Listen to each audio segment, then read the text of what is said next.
To order, August 6th at 7 p.m. Please call roll, Kelly. Trustee Vela. Present. Trustee Frost. Here. Trustee Andreessen. Here. Trustee O'Sullivan. Here. Trustee Malone. Here. Trustee Garcia. Here. And President Skillman. Here. Please stand for the Pledge of Allegiance. Remain standing for our invocation by Pastor Phil. Let's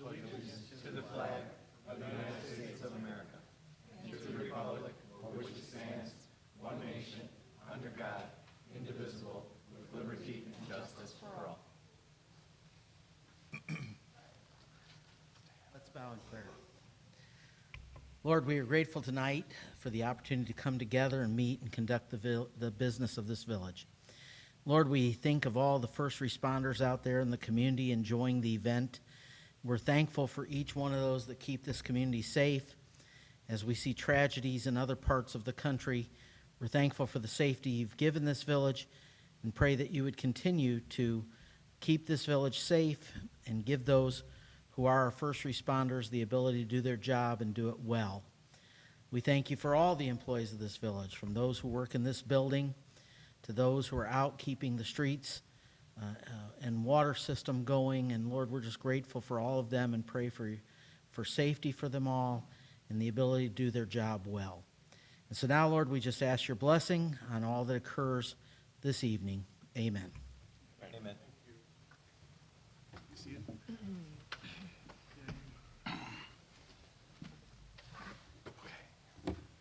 All right. Okay, we have no awards tonight or resolutions? No. Correct. Appointments, confirmations? We have none. None. Public comment? We do have one person here, James Davis. You want to come down? Yes. Thank you.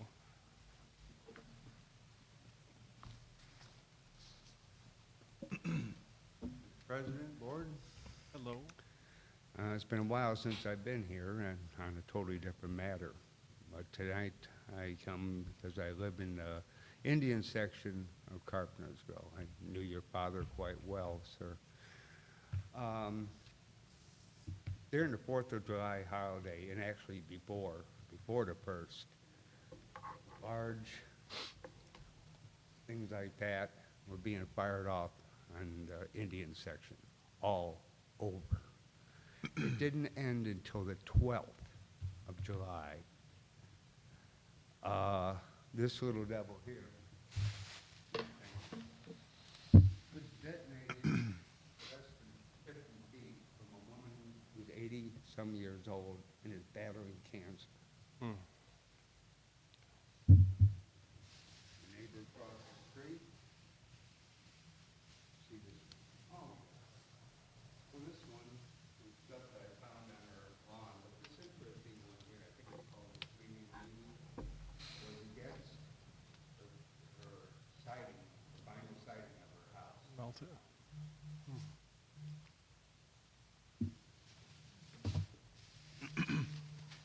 These, I found on the wall. And I said, this one on these as well. Never saw a slot. I called one side, second, third, and the dispatcher informed me that he's in a slot right now, quite that. These are illegal. Mm-hmm. You know, I talked to another officer that I know, and he says, yeah, we wrote a lot of tickets. Didn't see a squad in the Indian section at all. Then I talked to some other residents. My family's been here since 1955. That's how long I go back. Mm-hmm. And Monroe and T, same problem. Have a woman there who's an immigrant from England, who's in her 80s. They have a couple dogs, and they were going nuts. Then over on Delaware, they have an 80-some-year-old Korean War vet who's doesn't have too long. And it kept him. It just, we don't need this. Now I hear that there's a state congressman that wants to Legalize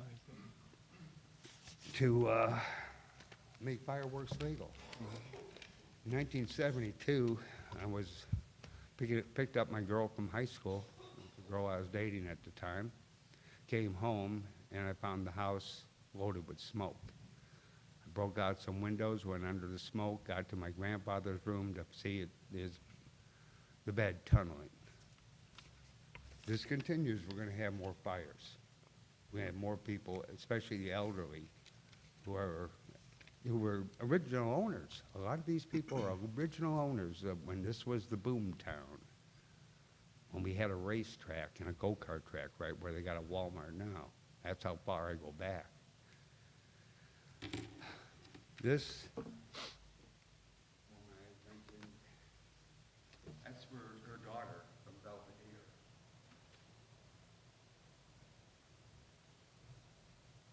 So, it used to be, yeah, we'd have fireworks in this town, little bottle rockets, some firecrackers, maybe an M80 was a big thing in my day. But these are way out of line. And we have laws about possessing. Yeah, I drove by after the 4th of July, and I drove by some houses in the area, and these things and others are sitting right out in front of the driveway where they were firing them off. They didn't even try to hide it. No. So I came before the board once again. I said, it's been a while since I've been before this board. And me and Police Chief Blake had a little to do. He resigned 6 weeks later. So now you're 4. Okay. We got it. Okay? Being the ex-fire chief, I understand. Totally. And we're totally against fireworks, so Then Um, why are we tolerating this? we shouldn't be, so we'll do better next year, for sure. I sincerely hope so. Then I don't know how many people had gotten hurt with these things this year here. But members of my neighborhood has asked me to speak, because I've been here before. So thank you very much for your time. Thank you. And we have your information, correct, sir? Yes, you do. All right, thank you. Thank you. Thank you, James. And I'll dispose of these. I can throw them out. You got them? Yes, sir. Okay. I'll take them. You can have that.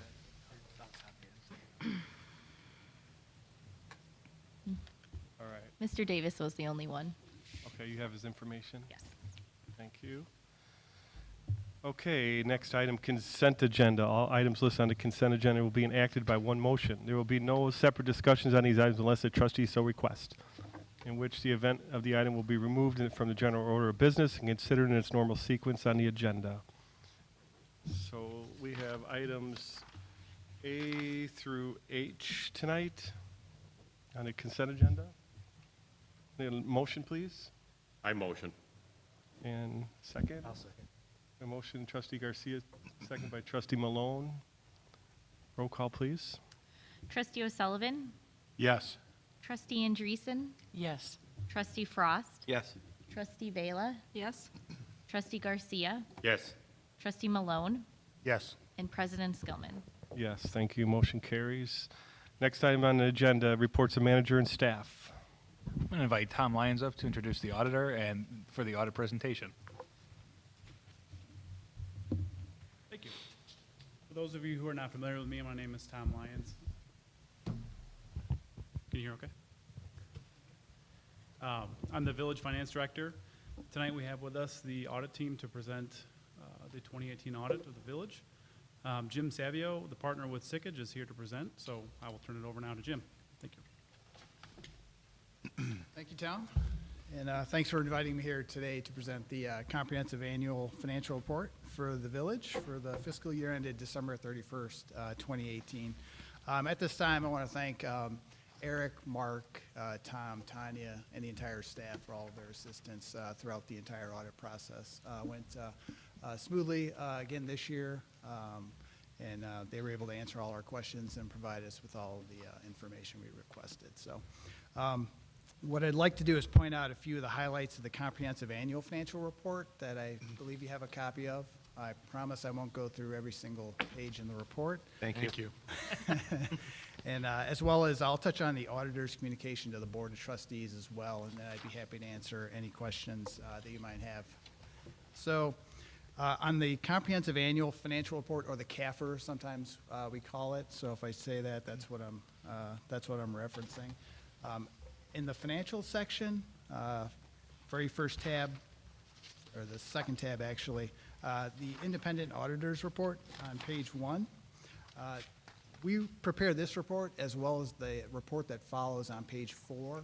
Management's responsible for the rest of the CAFR, and those responsibilities are listed out here on page 2, both for management and for the auditor. Turning over to page 2, up at the very top is the opinion paragraph. Again, this year we issued an unmodified opinion, which is the highest level of assurance that we can provide to the village. And then right below that, we adopted a new accounting pronouncement, Statement 75, accounting and financial reporting for post-employment benefits other than pensions, i.e. retiree health. And what that did was, for the first time, you're required to report a liability and an expense as it's earned by the employees. And that's recorded on the government-wide financial statements as well as the water and sewer fund, which we'll see in a bit.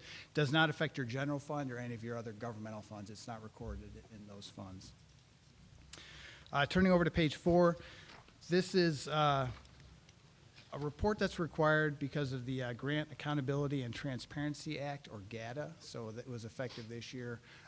We're required, if you expend more than $500,000 in state and federal dollars, we're required to issue this report. Sometimes we call it the Yellow Book report or a GAGAS report, Generally Accepted Governmental Auditing Standards. So it's just a report on internal control and then as well as compliance. So we do some additional testing related to that. So that report is on pages 4 and 5. And then a few pages after that, MD&A page 1 is management's discussion and analysis, which was prepared by the finance department. Great overview of the village's financial position and changes in financial position. Also point out any significant changes that might have occurred throughout the year. And it has some 2-year comparative data that you can't find elsewhere in the report. So I tell you, every year, if you only want to read one thing in the Comprehensive Annual Financial Report, to read the MD&A, because like I said, it provides a good overview of the village's finances. Turning to page 6, actual page 6, not MD&A page 6. We get into the financial statements here, what we call the basic financial statements. On pages 6 through 9 are what we call government-wide financial statements. So these are basically the consolidated financial statements of the village. It's going to include all of the funds except for the police pension fund and the fire pension fund. And it's broken out between governmental activities, which are all your governmental funds, and then your business type activities, which is the water and sewer fund. These are presented on what we call the economic resources measurement focus and the full accrual basis of accounting. So what that basically means is it has a long-term focus, has capital assets and long-term debt included in those financial statements, and they're similar to what you'd find in corporate financial statements. That's on pages 6 and 7, and then 8 and 9 is the statement of activities or the income statement. And then after that are what we call the governmental fund financial statements. These are shown by major fund, and then all the other funds are combined as non-major governmental funds in that second column from the right. This is presented on the current financial resources measurement focus and the modified accrual basis of accounting. So what that means is basically it doesn't have any capital assets, no long-term debt, and it's basically a short-term budgetary focus. So it's only focused on spendable resources. So these are financial statements you're probably a little more familiar with. The one thing I'll point out on the balance sheet on page 11, your first column is your general fund. You had unassigned fund balance of about $10.5 million, which is an increase from $8.1 million in the prior year. And that's about 37% of your current year expenditures, or about a 4-month reserve, which is in accordance with your fund balance policy, which is at least 25%, and that fund balance policy is on page 29. Page 13 is basically the income statement for governmental funds. You'll see, again, the first column is your general fund, and about 2/3 of the way down, excess deficiencies of revenues over expenditures of almost $4 million. And then after transfers in and out, the net change in fund balance was about $3.5 million. Prior year, it was about $1.7 million, but you had a large transfer out in the prior year. Turning to page 15, pages 15 through 19 are the proprietary fund financial statements. So this is your water and sewer fund as well as your insurance internal service fund. So you'll have a balance sheet, income statement, and a statement of cash flows on these financial statements. This is basically the same info as in the government-wide financial statements, just in a little more detail, and there's a cash flow statement as opposed to the government-wides did not have a cash flow. The one thing I'll point out here on page 17, on your income statement, your proprietary fund for water and sewer, you had operating income of about a little over $500,000. So your charges for water are covering all of your operating expenses, including depreciation. So definitely water fund is doing well. And then towards the end of the page, the change in net position is your net income, your bottom line. You can see that was about 400,000 or so change in net position to the positive. And then on pages 20 and 21 is the balance sheet and income statement for your pension trust funds. So this is your police and fire pension fund combined. If you're looking to see a combining statement that have the individual data for both police and fire, those are on pages 115 and 116. And then keeping with the pension fund theme, if you turn to page 78, we're in the required supplementary information. On page 78, and then the next two pages show information on your participation in IMRF, the police pension, and the fire pension fund. So first three pages show your actuarially determined contributions, then what you actually contributed, and then the excess or deficiency, as well as that contribution as a percentage of covered payroll. So you can see for IMRF on page 78, pretty consistent, around 11.5, down to a little below 11% in 2018. And then the same information is provided for police and fire on 79 and 80. You can see you're pretty much contributing what you need to, or if anything, a little bit in excess over the past 5 years. And then on page 82 shows 82, 83, and 84 basically show your funded status for all three of your pension funds. So you can see up at the top is the total pension liability. That's what you owe.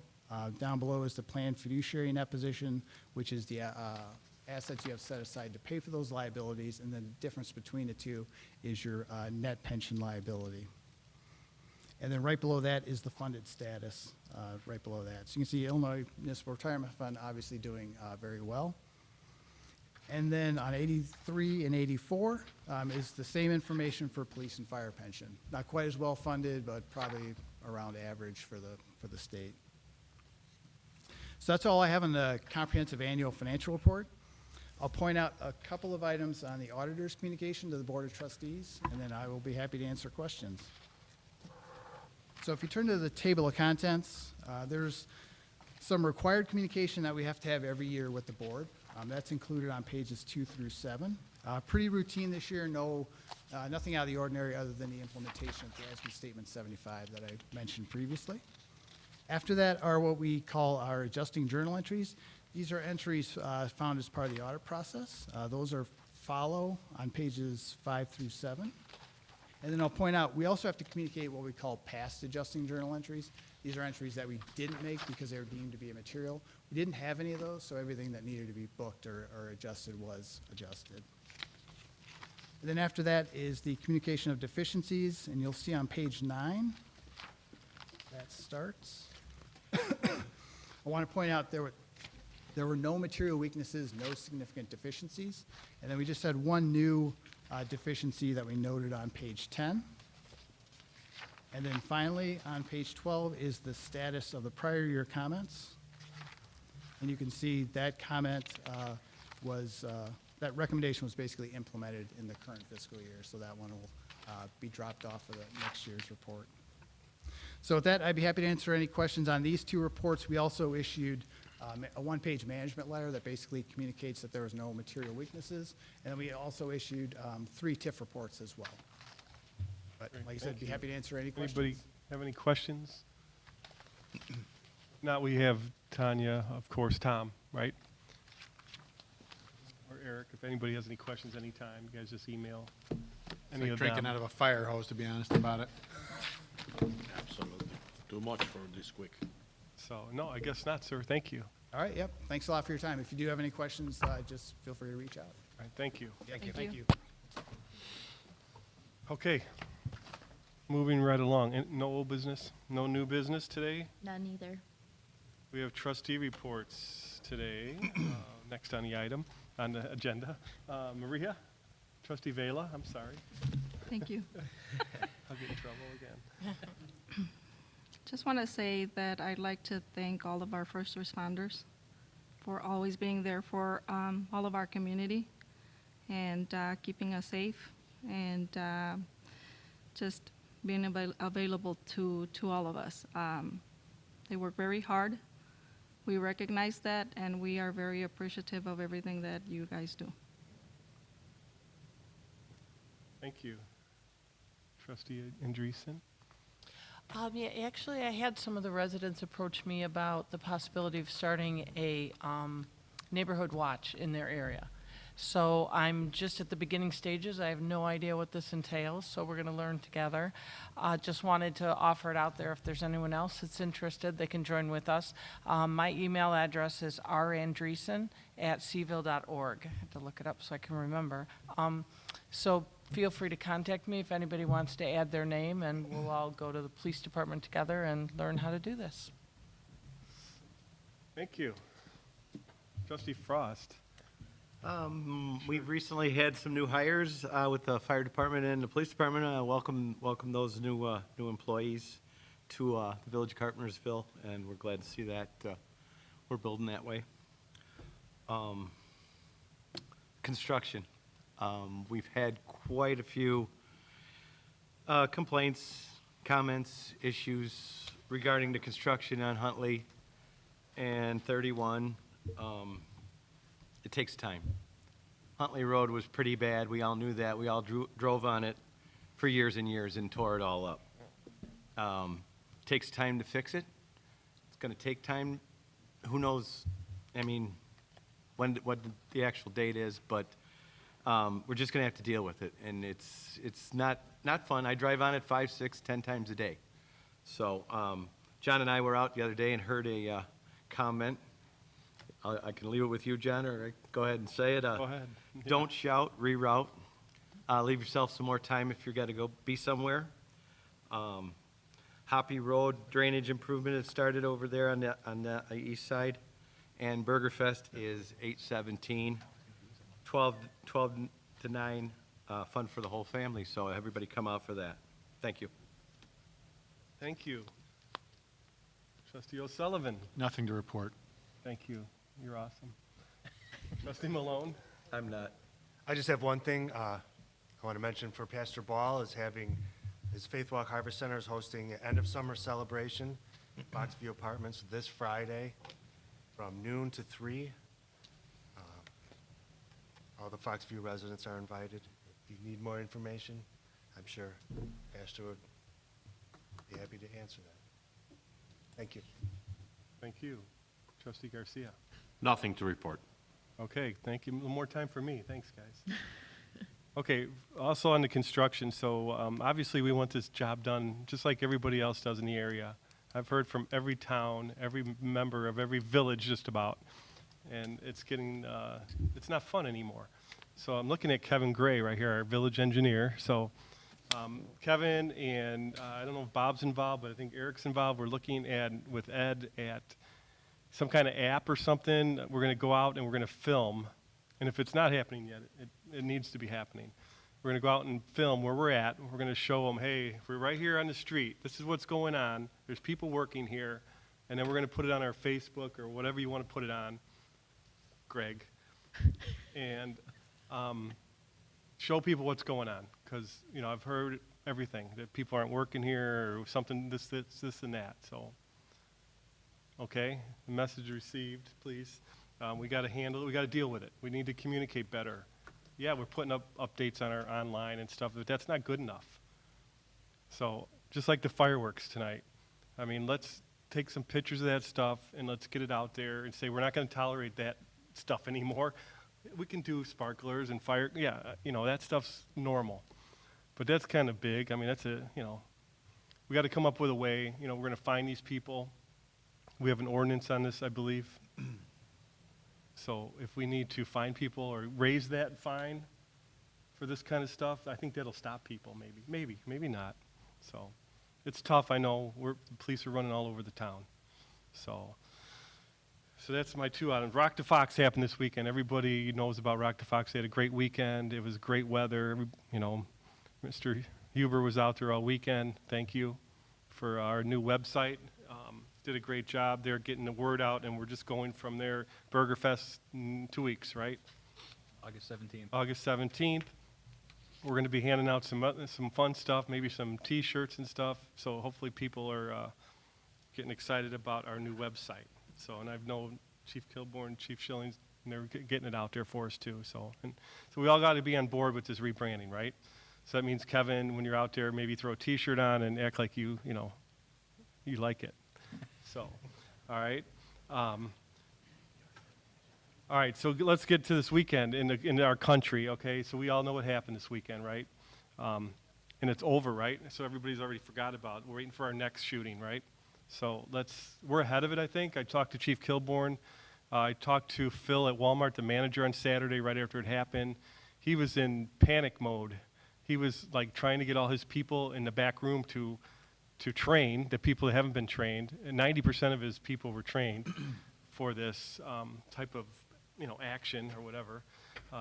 But it can happen anywhere, right? I mean, and we're trained the best we can right now. I believe our first responders and a lot of our businesses are trained also.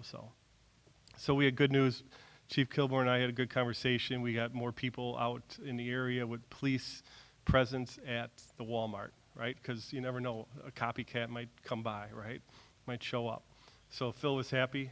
Yes. Store manager. Today we've made some arrangements for some additional interaction and training with our officers in the store. Because there's a lot of people going in and out of Walmart every day. So if he has to let somebody go, and that's what happens, right? He fires somebody for some reason, and they come back and they're angry. And it happens all the time. Luckily, they're not bringing guns, right? But anyways, I just want to mention that. So our hearts went out to everybody. Obviously felt sick when they saw that over the weekend. And yeah, we're with them, obviously. So, sorry we didn't get to take a moment of silence before the meeting for that, but we probably should have. But again, that's how it is in the United States. It's over, and we forget about it kind of, but we shouldn't. I still think about Columbine, because that's where we learned from. We learned that the firemen, didn't go in, because it wasn't safe, but they could have went in and saved people. Now we go in, and now we can at least stop some, we have medics now with our SWAT team. We could save some lives. So anyways, I'm just rambling on, I know. So anyways, anything else? Anybody have anything? Oh, yeah, we got a Rotary Club 5K this Saturday, the 10th. See, I knew you had something. Sorry. I'm old and I'm forgetful. Rotary 5K this Saturday. Raceway Woods. So sign up. If you haven't signed up yet, you can still just show up and run. That's fine. What's it cost? Like $25 I'm or forgetful. something. But it all goes back to the Rotary Club. Quick traffic notice, President Skillman, that came out today just north of us that'll have a great effect for us. Algonquin has announced that on Wednesday, August 14th, Route 31 by Long Meadow Bridge, throughout Wednesday, August 14th, they will be closing Route 31 for 30 minutes at a time to download some large beams for the bridge there. So on Wednesday, August 14th, traffic on Route 31 is going to be stopped for half hour at a time throughout the day to unload 10 beams. So Wednesday, August 14th, if I haven't said it enough, be careful about Route 31. It's going to be closed on and off. Thank you. Thank you. John, I got one. Yes, sir. I hate to go back to the construction, but we do have businesses on the route of the construction up there in Huntley. Make sure you get out there and patronize those businesses. They have some troubles with getting in and out, but they still need business there. Not only them, but businesses all around Carpentersville. But the construction really has an effect on their business. So if we can get out there and patronize those businesses, it'd be great. Great. One of our business owners just came in. My best friend now. Do you have anything to say, sir? Have anything to tell us about your new business? Well, come on up, please. Introduce yourself, Marwan. That's all I know. He's the owner of Spotted Fox in St. Charles, and he is now building in Carpentersville. So we're excited to see him. Hi everyone, my name is Marwan Tayyib. I currently own the Spotted Fox Ale House in St. Charles, and we're building a new one in Carpentersville on Route 31. It's that massive building that never seemed to finish. Everyone's like, "It's taking too long." I'm like, "Well, we gotta make it good. You know, you can't just do it fast." So we're thrilled, coming to this community. We saw potential from day one on Route 31. We realized it's a great corridor. There's a lot of businesses, lots of traffic. Our business model is a family sports bar. So we try to combine fun and families together in a suburban area. We have done it once in St. Charles. It was a similar situation, construction on Route 64, for 2 years. So I know the pain of the construction. I mean, tell you, we opened the Spotted Fox in November 2012. Sorry, and there was no construction because they ended in November. And we had an amazing run till April. And the construction started again, and it's a little hard. I mean, that was a great call. You know what? You have to stand by those businesses. At the end of the day, they create jobs and they drive the So you're saying city. this is your fault, in other words? Yeah, so you know what? It's funny. My TV, so I opened 3 places, and 3 of them had construction outside. Route 64, Gulf Road, and now Route 31. So you're bringing the Might be me, construction in town? Might be me, but it's exciting. I mean, you know what? We're about, I think, like 4 or 5 weeks away. We're wrapping up the building, setting up inspections, hiring people, and training. So if you know people looking for, little jobs, send them our way. Any help, your kids, your nephews, your neighbors. We love to hire from within the community and keep it a local, establishment. The city has been great, police department, the fire department. We're so grateful for your help and navigating us to get through this. I'll tell you one thing, it was a very tough deal. Everyone asks me, like, what's going on? Don't forget you're on TV, so. On my TV. Ralph's Properties. I think, it was a very tough deal. It needed a lot of modification. We tried to make it very modern and tried to make it very trendy because our model, especially for Carpentersville, we realize our success will be based on drawing from neighboring towns. We have to get Sleepy Hollow. We have to get Huntley. We have to get some of Algonquin. If we don't, even Elgin, South Elgin, it'll be a tough run. The chains, you could see them. I'm there every day. They get enough traffic, but by 7, 8 o'clock, it dies down, and it's the ability to stand out is what's going to drive more traffic. If you have any questions for me, I don't want to take a lot from your time. Whatever you have any questions. Any questions, anybody? Welcome. Thank you. We're excited to have you in the Have community. you met Kelly for liquor license yet? Yes, so it was actually today on the consent was what you guys approved, Oh, yeah, Martin's that's right. Yeah. liquor license. Oh, yeah. We want him to open God, as yeah. soon as possible. We just did another one too, right? I have one on my desk. Yes. Yeah. We look forward to watching the Bears-Packers game. I'm hoping I can make that game. I mean, that would be huge if we could make it to that game. At this point, it's going to be, I don't have an exact date set up once we pass all the inspections, but it'll be sometime in September, for football season and get the holiday season going on. I already signed the CO, that date's hard. Okay, huh? Sign the books. No, it's been fun. You know what? I think it's going to be a good thing for everyone. It'll be a great Definitely. establishment for us and for the town. And once again, we're very grateful. Thank you for your help. Great, thank you. Thank you. You're welcome. Thanks for coming. Thank you. Okay, John, I have one more thing to add. yes. Just a friendly reminder, the first day of school is August 13th. Remember that we're going to have our buses out there. Please, everyone, be aware of that. Let's keep our children safe. The first day of school for preschool is actually the following day, the 14th.